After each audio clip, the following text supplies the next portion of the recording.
Hey, good morning to you. Welcome back to the Morning Minute Meditation. I am very appreciative that you've joined me for the ride this morning, and I hope the Lord is blessing your life in a very rich and real way.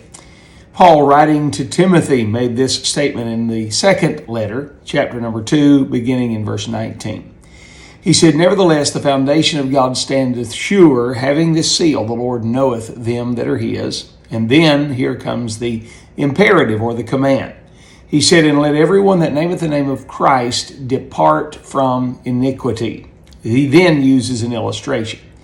He says, "But in a great house," referring to the kingdom of God, he said, "In a great house, there are not only vessels of gold and silver, but also of wood and of earth, and some to honor and some to dishonor." He did not say that the gold or silver vessels were any more useful than the wood and earth vessels. He was simply implying that there may be some gold and silver vessels, as well as wood and earth vessels that are honorable, and some are dishonorable.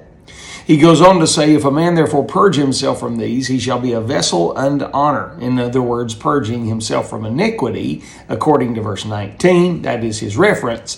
He said, "If a man will purge himself from these, he shall be a vessel unto honor, sanctified, and meet for the master's use, and prepared unto every good work." It is no irony that he follows up all of those statements with verse number 22, where he starts by saying, "Flee also youthful lusts, and follow after righteousness, faith, charity, and peace." And so in this, he is saying that the Lord has made vessels.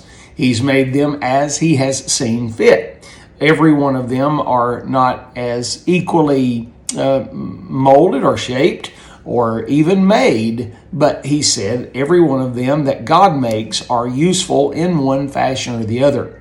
However, they can be made unuseful by the fact that they become iniquitous or they get into sin and they ruin the effectiveness of the vessel that they happen to be. I am a collector of pottery.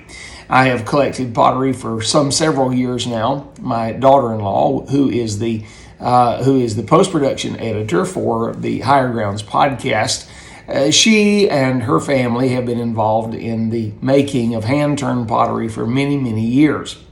It is a family tradition, if you will, and their materials can be bought online. I have many of their hand-turned pieces, and I love them dearly.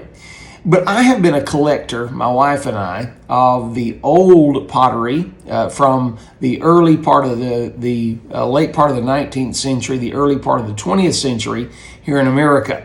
Companies such as Hull Pottery, USA Pottery, as well as my favorite, McCoy Pottery. I've collected many pieces. As a matter of fact, the coffee that I'm drinking this morning is in what we would call a McCoy cup. McCoy Pottery Company was started in 1848, according to my research, and ended their final productions somewhere around 1990 or 91, when the interest in hand-turned pottery took a dive in American collecting. I've collected, however, many pieces.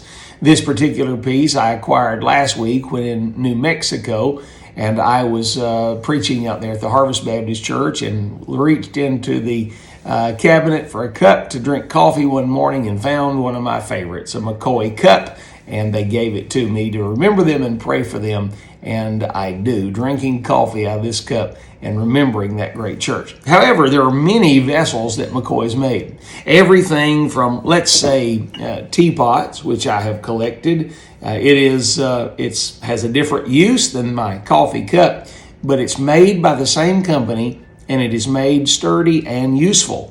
They make everything from little bitty tiny teacups, which can be used in party situations, all the way to great big mugs for drinking around the dinner table in the evening. Pitchers. I have several pitchers that I have collected down through the years that are used and utilized for Christmases and Thanksgivings and Easters, and then different sorts and kinds of cups that have been made by Hull, Pottery, or by USA, and again, my favorite is McCoy.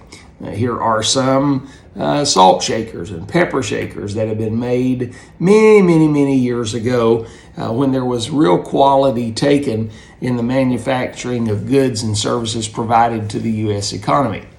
Now, I said all that to say this. Every one of these are made differently. Each of them have different capacities.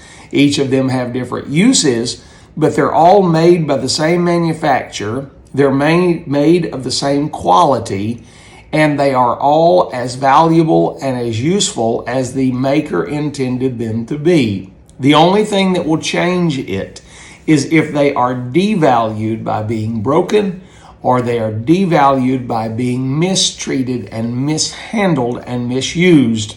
Now, not all of them have the same purpose, but they all have the same use. That is, they are used for containing food or drink. They are used for servicing humanity in the capacity of being a dish.